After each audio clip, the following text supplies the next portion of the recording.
जय हिंद फ्रेंड, स्वागत है आपके अपने YouTube channel BK RT search centre पर।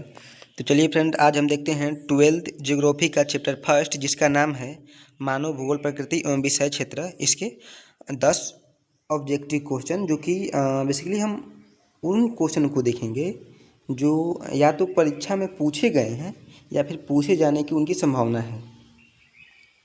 मैंने जो 12th ज्योग्राफी चैप्टर फर्स्ट है, इसका नोट्स करवा दिया है। अगर आप नहीं देखें तो पहले जाकर उसको देख लीजिए, उसके बाद आप इसको देखेंगे तभी आपको क्वेश्चन आएगा, नहीं तो अन्यथा नहीं आएगा। ठीक है, तो चलिए स्टार्ट करते हैं। क्वेश्चन नंबर पहला है कि नियतिवाद के प्रवर्तक कौन थे। नियतिवाद के प्रवर्तक कौन थे? ऑप्शन ए में है रैटजेल, ऑप्शन बी में ग्रिफिथ टेलर, ऑप्शन सी में ब्लास, ऑप्शन डी में इनमें से कोई नहीं। तो सही उत्तर क्या हो जाएगा? ऑप्शन नंबर ए, नियतिवाद के प्रवर्तक थे फ्रेडरिक रैटजेल। चलिए दूसरा क्वेश्चन देखते हैं। संभववाद के प्रवर्तक कौन है? संभववाद के प्रवर्तक जो थे वो पाल विडाल डिला ब्लास थे। ऑप्शन नंबर बी सही हो जाएगा। क्वेश्चन नंबर तीसरा है, देखिए, संभववाद शब्द का प्रयोग सबसे पहले किसने किया? ऑप्शन ए में है ब्लास, ऑप्शन बी में लुसियन फेब्रे, ऑप्शन बी में क्या है? ऑप्शन बी में है लुसियन फेब्रे, ऑप्शन सी में रैटजेल, ऑप्शन डी में अल-मसूदी। तो आप बताइए कि संभववाद का प्रयोग सबसे पहले किसने किया? देखिए, अगर आप देखेंगे तो यहाँ पर क्वेश्चन का पूछ रहा है, आपको ये भी ध्यान रखना है, अन्यथा आप जाएंगे परीक्षा में गलती करके आ जाएंगे। जैसे कि यहाँ पर दिया हुआ है, देखिए क्वेश्चन नंबर दूसरा में क्या दिया था कि संभववाद के प्रवर्तक कौन हैं, तो पाल विडाल डिला ब्लास जी हैं। लेकिन वहीं क्वेश्चन अगर ऐसे पूछे कि संभववाद शब्द का प्रयोग सबसे पहले किसने किया था, तो वो कौन किए थे? लुसियन फेब्रे किए थे। ऑप्शन नंबर बी सही हो जाएगा, लुसियन फेब्रे किए थे। ठीक है, तो क्वेश्चन पर भी ध्यान रखना है। चलिए अगला क्वेश्चन देखते हैं। क्वेश्चन नंबर चौथा है कि जियोग्राफिया जनरालिस के लेखक कौन है? जियोग्राफिया जनरालिस के लेखक कौन है? तो वो है वारेनियस। कौन है? वारेनियस है, जो कि ऑप्शन नंबर बी सही हो जाएगा, बी में है।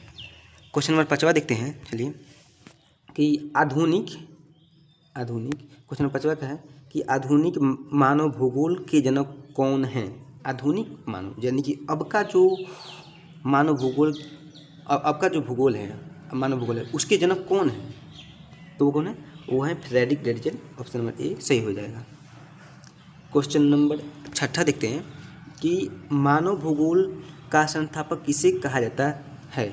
मानव भूगोल का संस्थापक किसे कहा जाता है?